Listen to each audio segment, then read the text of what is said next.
Isaías capítulo 6. Isaías capítulo 6, de 1 a 8. Vamos ler a palavra do Senhor na nova versão NVI, internacional. Tem tanta versão que a gente se perde um pouquinho, né?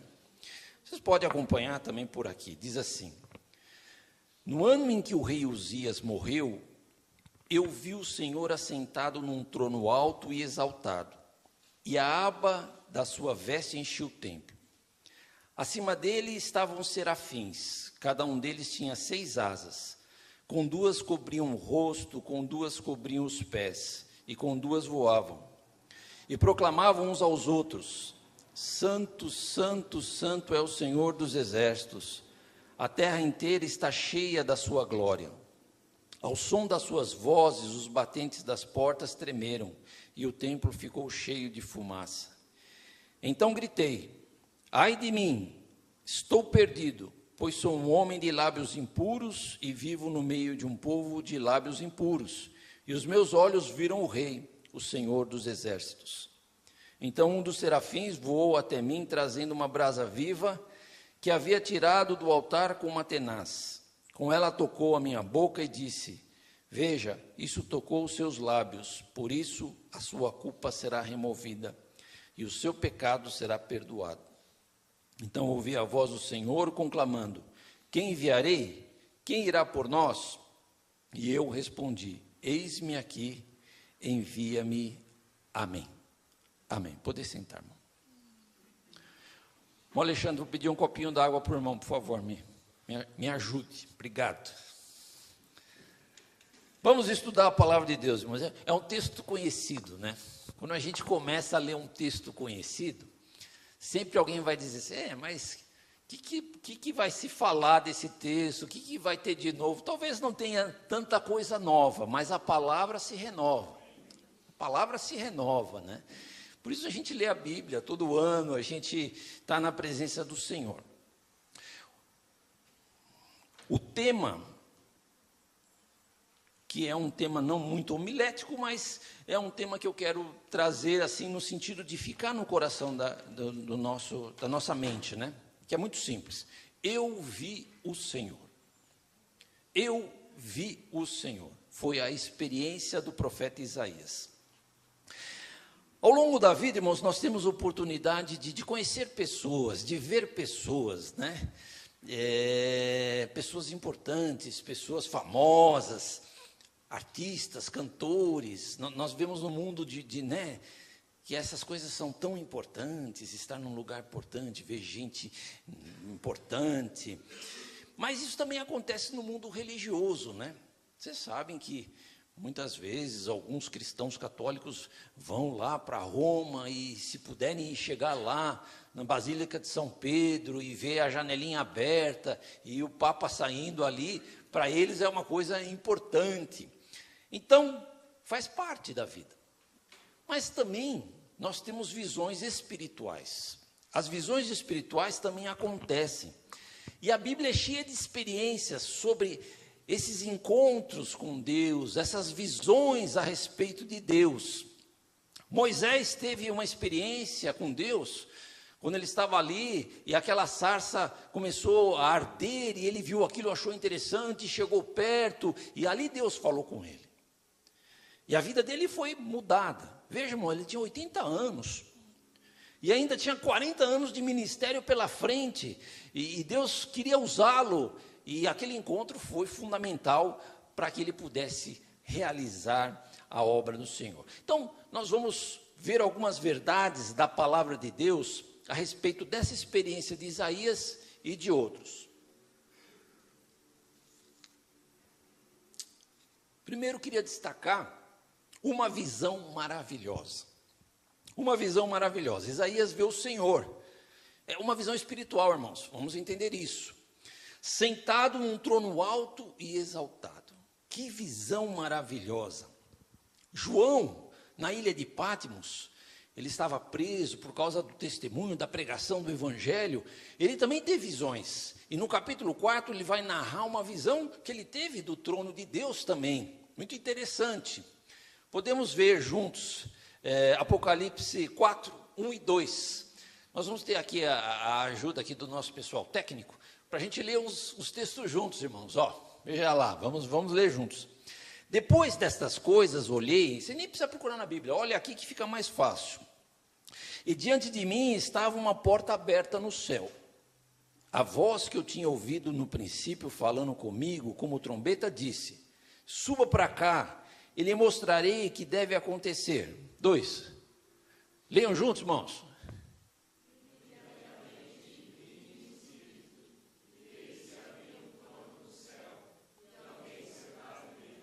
Vocês têm que ler com mais ousadia, tá, irmãos? Não precisa ter medo de errar, não. Então, João tem essa visão. Mas assim, quem é que... Ele falou que ele ouviu uma voz no princípio. Aquela voz do princípio era de Jesus ressurreto, do capítulo 1.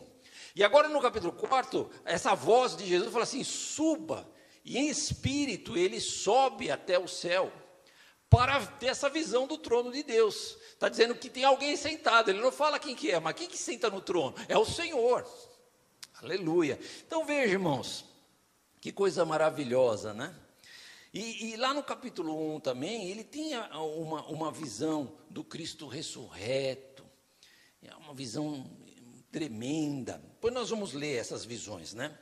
No capítulo 1 de Apocalipse, ele vê Jesus, e Jesus convida então ele para ver o trono do Pai. Então, nós temos 3 visões aqui maravilhosas, irmãos, né? Isaías capítulo 6, na chamada de Isaías, o trono de Deus e os serafins. O capítulo 4, quando João é levado ali para ver o trono de Deus também, e acontece coisas, tem os 24 anciões, os 4 seres viventes, é um momento de adoração, de reconhecimento que o Senhor é Deus, porque Ele criou todas as coisas. E o capítulo 1 de Apocalipse, quando o Senhor toca nele, ele escuta a voz do Senhor, e ele vira e vê aquela cena maravilhosa. Então vale a pena, irmãos, nós lermos esses versículos assim e relembrar essas visões, tá? Vai ouvindo a palavra, vai lendo junto aqui, vai guardando no seu coração. Isaías nós não precisamos ler porque nós já lemos, eu vou só repetir, o verso 1 e 2 diz assim, mas você já pode procurar Apocalipse 4, de 3 a 5. Mas Isaías diz assim: no ano em que o rei Uzias morreu, eu vi o Senhor assentado num trono alto e exaltado, e a aba da sua veste encheu o templo. Acima dele estavam serafins. Cada um deles tinha 6 asas, com 2 cobriam o rosto, com 2 cobriam os pés, e com 2 cobriam as mãos. Agora vamos ver o verso 3 aí de Apocalipse 4. Pode ler junto, irmãos? Aquele que estava sentado.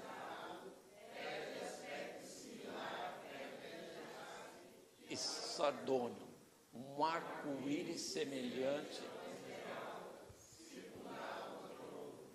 O outro eu leio. Ao redor do trono havia 24 outros tronos, e neles estavam sentados 24 anciãos. Eles estavam vestidos de branco, e a cabeça tinha uma coroa de ouro. 5. Do trono, vozes e trovões, diante dele estavam acesas 7 lâmpadas de fogo. Que são os 7 Espíritos de Deus. Muito bem, são visões, né, irmãos?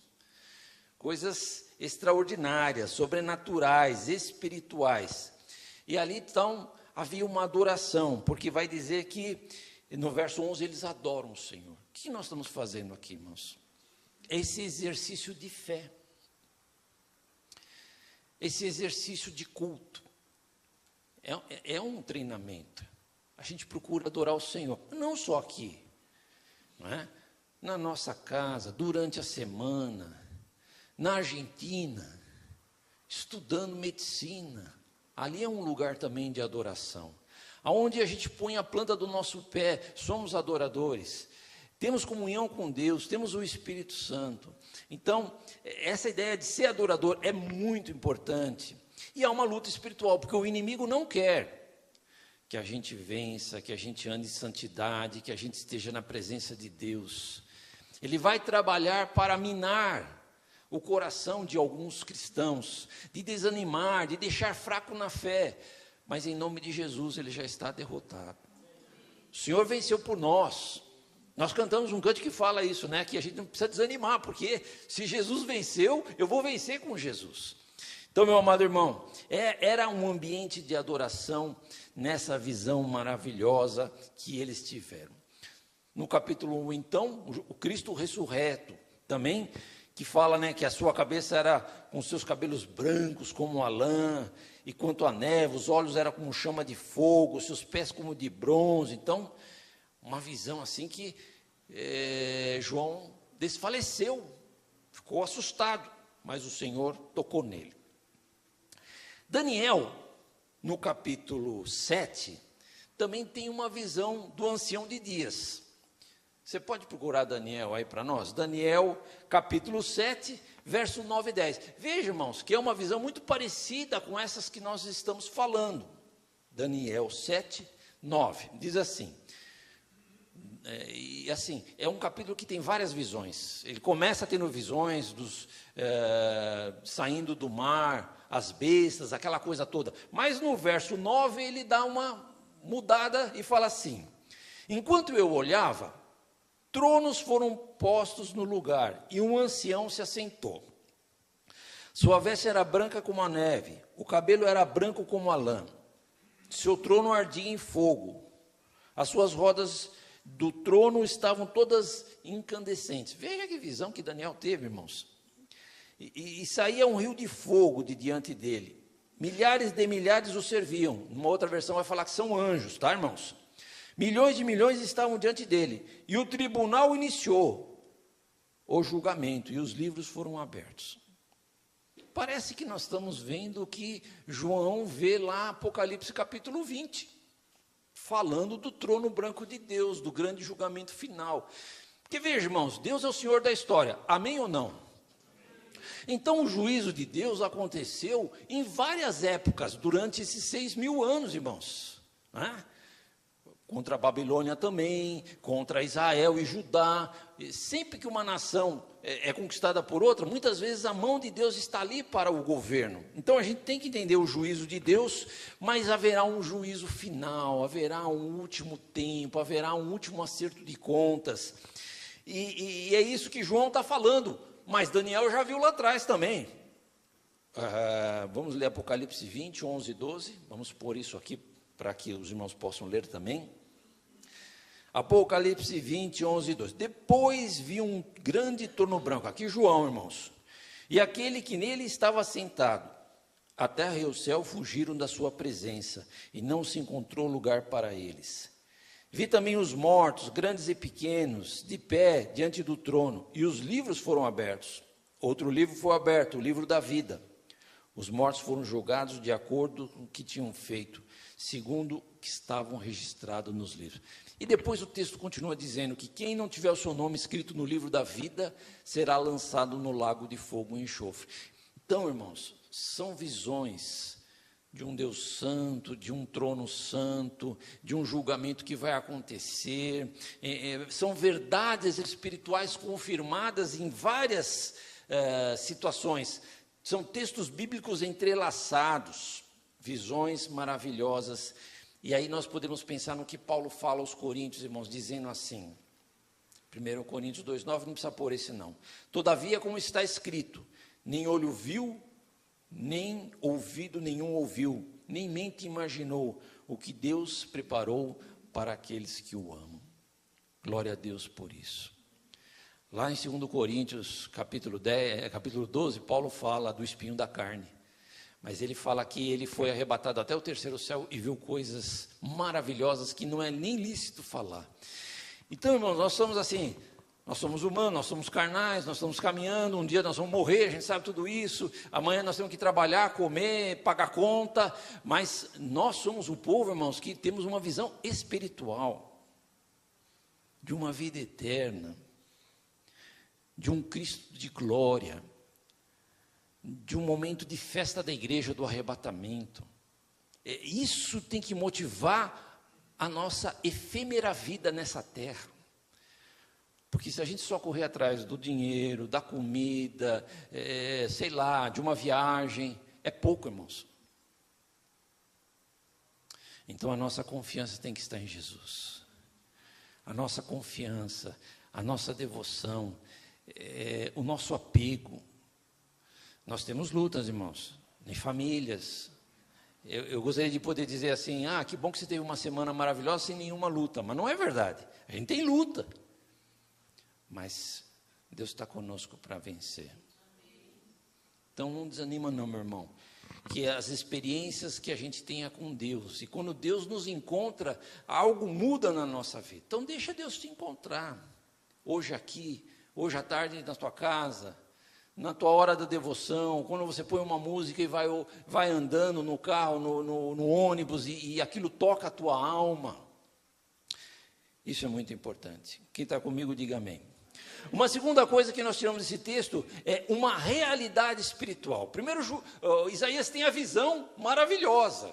Que maravilha de visão. Mas agora ele está diante de uma realidade espiritual, que está lá no verso 5, que diz assim: então gritei, ai de mim, estou perdido, pois sou um homem de lábios impuros e vivo no meio de um povo de lábios impuros. Os meus olhos viram o Rei, o Senhor dos Exércitos. Aquela sensação, diante da santidade de Deus, a pessoa se sente pequena. Ai de mim. E assim, irmãos, né? Nós estamos aqui pela graça de Deus. Nós estamos aqui pela misericórdia do Senhor. Se pregamos, se cantamos, se servimos, é porque Deus tem nos sustentado. Porque quando a gente olha para nós, e a santidade de Deus, é muita diferença, né, irmãos? É muita diferença. Então, às vezes as pessoas falam assim, eu vou me afastar da igreja, de Deus, do Senhor, porque eu não consigo melhorar, eu não consigo crescer, eu não consigo ser mais santo, as lutas, as tentações me perseguem, e a pessoa desanima, porque acha que não vai conseguir. Mas nós temos que caminhar por graça, por fé, confiando que o Senhor vai nos dar a vitória, porque é uma realidade espiritual. Quando Moisés vê Deus lá falar com ele no meio da sarça, né? Isso fica muito claro, porque ele fala: Moisés, tira a sandália dos teus pés, porque o lugar que você está é terra santa, pela presença de Deus. Então, esse púlpito é um lugar santo, a igreja é um lugar santo, onde Deus está é um lugar santo, e a gente tem que entender isso. Por isso que a gente precisa ter temor do Senhor. O povo de Israel também era um povo que estava longe, errava, idolatria, feitiçaria, tinha tanta coisa. O livro de Isaías vai falar da necromancia, de consultar mortos, e da injustiça social, tantas coisas que aconteciam. Então, a sensação de Isaías falar: eu vi o Senhor, eu vivo no meio de um povo perdido, eu também estou perdido aqui, é todo mundo pecador, mas é uma realidade. Destacada com os serafins que diziam: santo, santo, santo é o Senhor. O Senhor é santo, né? Então, irmão, a gente acredita, né? Estamos acreditando num dia em que a igreja arrebatada vai poder contemplar esse Deus santo, e aí, transformada totalmente numa adoração perfeita, poderá exaltar o Senhor, muito melhor do que às vezes fazemos aqui com as nossas falhas humanas. Mas essa sensação da santidade de Deus, outras pessoas na Bíblia também sentiram. Manoá e sua esposa, pais de Sansão, quando Deus revela que Sansão vai nascer, vai ser um juiz, um anjo do Senhor vem, fala primeiro com a esposa de Manoá, depois Manoá ora a Deus pedindo para que ele apareça de novo, aí ele aparece e fala com ele, e eles percebem que é alguma coisa diferente, é um ser espiritual, e querem fazer uma oferta ao Senhor, e no que fazem a oferta ao Senhor, o Senhor aceita a oferta e sobe no meio daquela oferta o anjo do Senhor. É uma cena extraordinária, e quando eles veem aquilo, eles falam assim: como o anjo do Senhor não voltou a manifestar-se a Manoá e a sua mulher, Manoá percebeu que era o anjo do Senhor. O próprio Senhor visitou eles lá. E ele disse assim: sem dúvidas vamos morrer. Sem dúvida vamos morrer, disse a mulher, pois vimos a Deus. E foi o anjo do Senhor, né? Moisés quis ver a Deus, né? E Deus falou assim: você vai me ver por trás, porque ninguém pode me ver face a face e sobreviver. Então veja, irmão, Quando Isaías falou, eu vi o Senhor, mas o rosto dele estava encoberto, porque 2 asas do serafim estavam cobrindo o rosto do Senhor. É uma visão parcial de um Deus de glória, mas já mexe com a gente. A gente só vai poder ver o Senhor face a face com o corpo de glória lá no dia que Jesus nos levar santo para o céu e com esse corpo capaz de poder ver essa face do Senhor.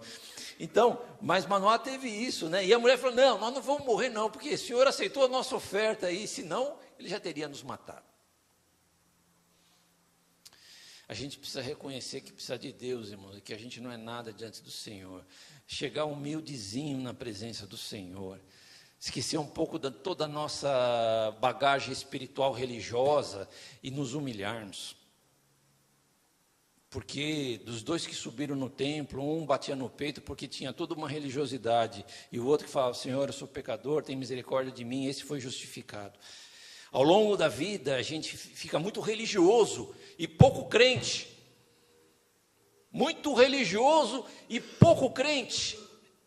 Nós precisamos ser mais crentes e menos religiosos. Quem concorda, diga amém. Tem aquela coisa, né, que a gente fala, dá uma força, irmão, dá uma glória a Deus, né, um aleluia, ajuda o pregador um pouquinho aqui, mas, importante é entender a palavra. Menos religioso, mais crente. Menos religioso e mais crente. Muito bem. Pedro, Lucas 5, Pedro, né? Jesus falou assim, vai, joga a rede do outro lado. Tinham pescado a noite toda, não pegaram nada. Aí Pedro, Senhor, já que o Senhor está mandando, a gente joga. Jogou a rede, encheu de peixe. Aí Pedro chega perto de Jesus. Não, Pedro era religioso, ele era judeu, ele guardava a lei. Ele disse lá em Atos, lá, quando desceu o lençol lá com comida imunda, ele falou, e a palavra de Deus falou assim, levanta, come, Pedro. Ele falou, de jeito nenhum, Senhor, essa coisa imunda eu nunca comi, não vou comer. Pedro era religioso, mas diante do milagre de Jesus, da santidade de Jesus, ele chega para Jesus e fala, Senhor, afasta-se de mim, eu sou pecador. Então essa sensação de um Deus santo, né? Esses dias aqui, não sei quem foi, o Léo ministrou, né? Falou assim, não só cante que Deus é santo, mas sinta a santidade de Deus na sua vida, que isso é muito importante. Então, irmãos, nós somos pecadores, mas há um caminho de esperança para o pecador, louvado seja o nome do Senhor, que começa com arrependimento. E João Batista, o profeta, foi muito claro nisso, quando ele diz assim, arrependam-se, porque o reino dos céus está próximo. O segundo passo é a confissão de pecados, porque a Bíblia diz que vinha a gente de Jerusalém, da Judéia, ao redor do Jordão, confessando os pecados, e eram batizados no Rio Jordão. Então o arrependimento, que é metanoia, que é reconhecer que o que a gente está fazendo ofende a Deus e isso não está certo, e a confissão do erro e o abandono é muito importante. O terceiro passo é crer e confessar o Salvador Jesus. É crer nele e confessar. Se há um texto que eu gosto na Bíblia, é Romanos 8, 9 e 10, que diz assim, se você confessar com a sua boca que Jesus é Senhor, e crer em seu coração que Deus o ressuscitou dentre os mortos, será salvo. Olha que palavra, irmãos. Olha que palavra que a gente precisa se agarrar na mente e na alma. Se as pessoas não quiserem acreditar em tudo que a Bíblia diz, se a pessoa acha que o Antigo Testamento não tem nada a ver com o Novo, tem tantos pastores falando um monte de besteira nas redes sociais, fique com essa palavra, confesse Jesus com a tua boca, que Ele é Senhor, e no teu coração crê que Deus Pai o ressuscitou dos mortos, e você vai ser salvo.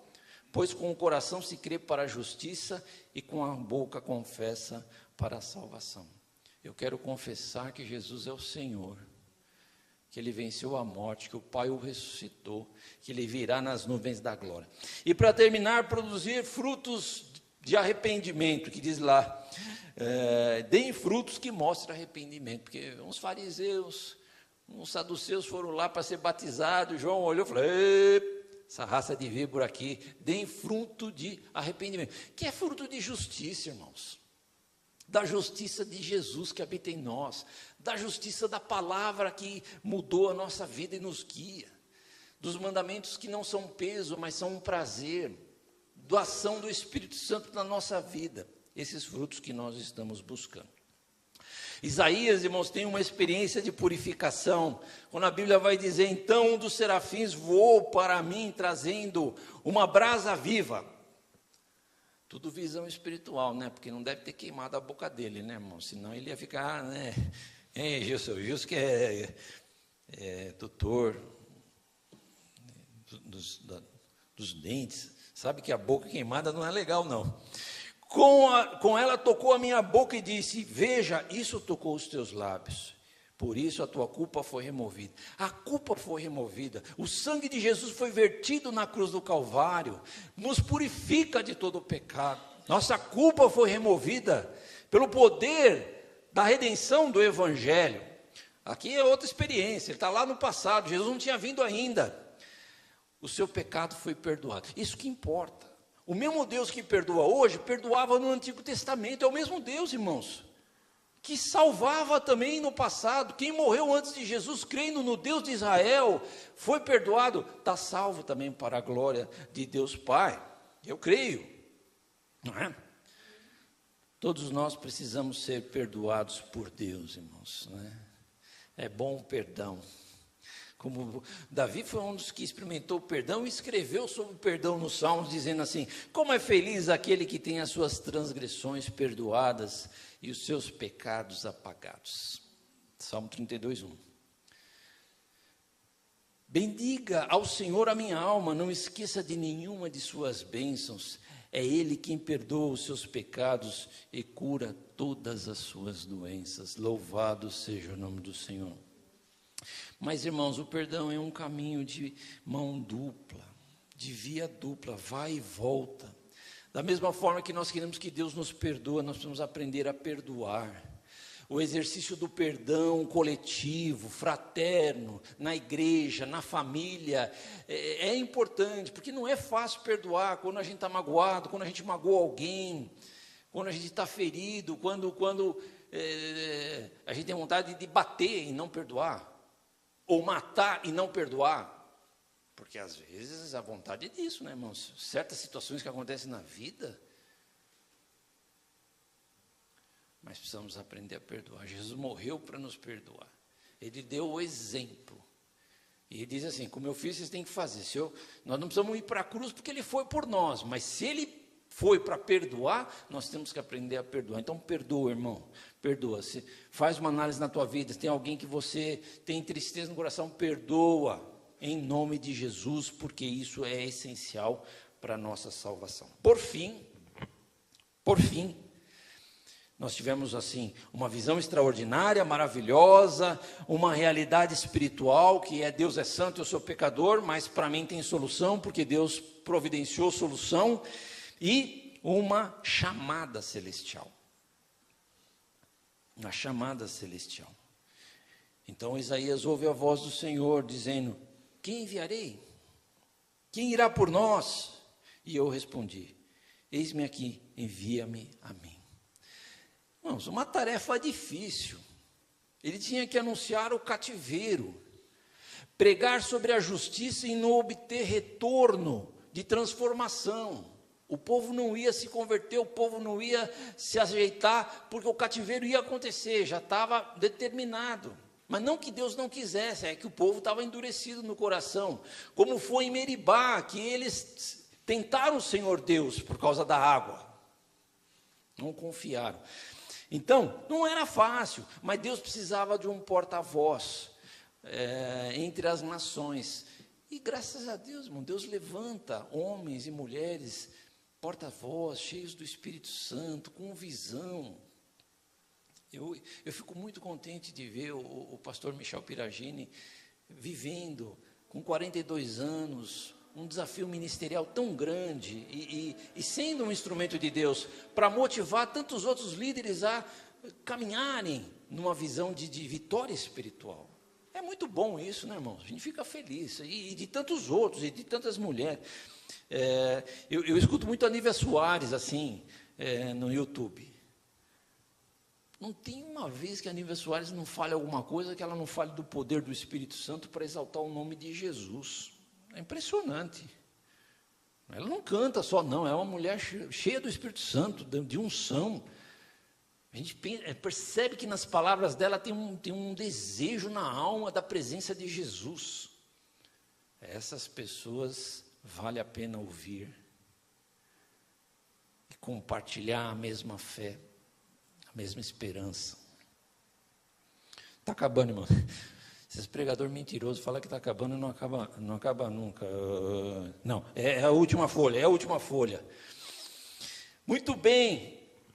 Há uma mensagem messiânica importante em Isaías. O pastor Gilson já leu uma hoje, mas tem outras, né? E exatamente capítulo 28, verso 16, que o Senhor disse assim, através de Isaías: eis que põe em Sião uma pedra experimentada, uma preciosa pedra angular, com alicerce seguro, aquele que confia jamais será abalado. Essa pedra é Jesus, é o Filho de Deus, é a pedra da salvação.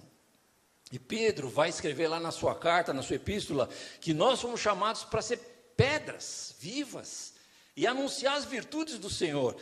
E tem a ver com a mensagem, com a nossa missão, irmãos.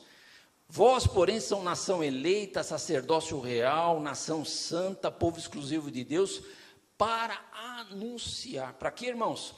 Anunciar as grandezas daquele que nos tirou das trevas para a sua maravilhosa luz.